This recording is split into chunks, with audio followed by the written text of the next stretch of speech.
Time now to continue our interviews of Dunedin mayoral candidates, and this evening we're joined by Jim O'Malley. Good evening, Jim. How you doing? How long have you lived in Dunedin? Well, in total I've lived in Dunedin 12 years, but it's been over two parts. So I came down here as a student years ago and I lived here for 9 years.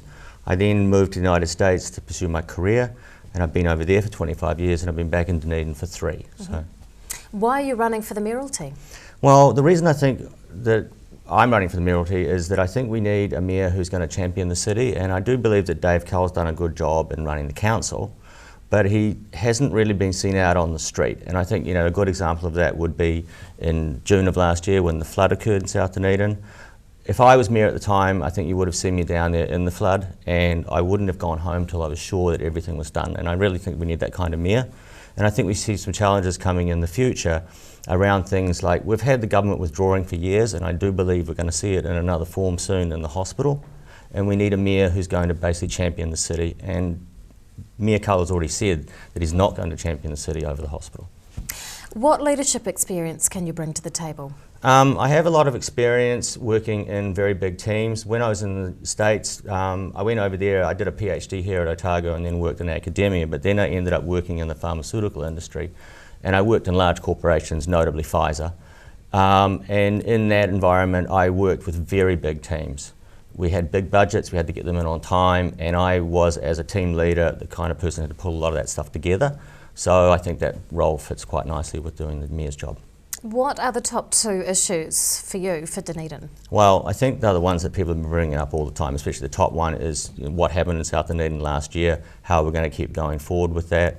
I believe that what happened in South Dunedin should be split into 2 parts. One is there was an infrastructure failure in the face of a weather event, and then as we go forward we are going to see sea level rise, but that's a 30, 40, 50-year event we're going to have to deal with. So it needs to be separated apart. I've done quite a bit of work on that, and in terms of coming to understand that, and that's on my webpage if you want to go to find it there.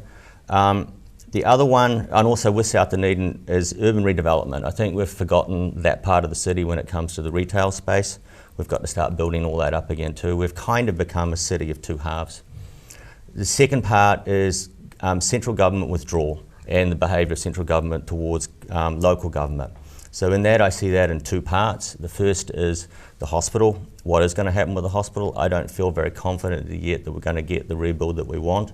And as mayor, I'm going to make that a very high priority to keep that in the face of the government that we have right now.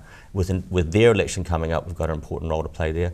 And then the Local Government Act 2002 Repeal Act 2014 is changing the rules of how local government acts. And I think that's going to be a big threat to the city as well. What do you see as the core functions of the Dunedin City Council? Well, the central core function is obviously, water, roads, sewer, that sort of stuff.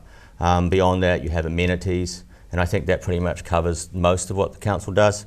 People are asking for the role of council in economic development. That's like the tertiary role. We do have a role to play there, but I think it's mostly in support. I don't really think local government can do too much about economic development except to make sure it doesn't get in the way and it acts in a supporting way. How do you feel that the current council is performing? Generally not too bad. I mean, I think they've done a very good job on keeping on top of debt and bringing our debt down. They have pretty much kept their promises on rates rises. I think the only failure has been over time it's become more secretive and less difficult. It's more difficult to figure out what's going on inside the council. And I think that's an issue that really comes from the top, comes from the mayor and also the executive leadership team. And if I'm mayor, I'm going to make sure that we are more open. What would you do differently if you were mayor? Primarily, I think that's that first function of making sure that the mayor is interacting with the city properly. I feel that the mayor at the moment has almost retreated inside the Civic Centre building and is talking about the city from there, but not actually interacting with the city. And then the other one being, of course, championing the city in these issues with central government. So what would you say is the most important function of the mayor?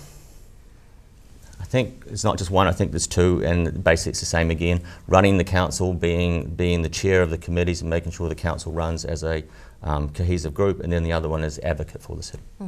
Do you have the skills to lead the council? I believe so. I've worked in organisations that have the same budget size and are as complex as the council. I think I'm fairly good at listening and building cohesion, so I think so, yes. Where do you think Dunedin's future lies? we're a city that's been plugging along for years, and I think we'll just keep plugging along in many respects. People talk about us being hip and all that, and the rebuild down in the warehouse districts and stuff, and I think that's all very good. There's a talk about how we're becoming a tech centre.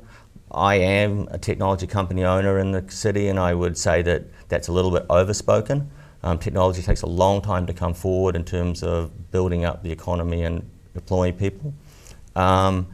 I am concerned about the loss of manufacturing jobs in the city, because I think that's acting as at drawing us back in our growth, and obviously we're doing very well at the moment with tourism. What do you love about Dunedin? I know it's a bit trite to say it, but it is the people. When I was overseas, I was always wanting to come back to New Zealand, and when I was coming back, I had any city in the country to choose from. And I actually got asked, did I want to come to Auckland to work with the Mackinac Institute at Auckland University? And I said, no, I'll just be passing straight through, because I'm going back to where I want to go, which is Dunedin.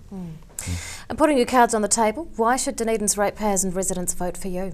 I think in terms of voting for me, they can be fairly safe with their rates. We're not going to have any vanity programs put in place or anything like that.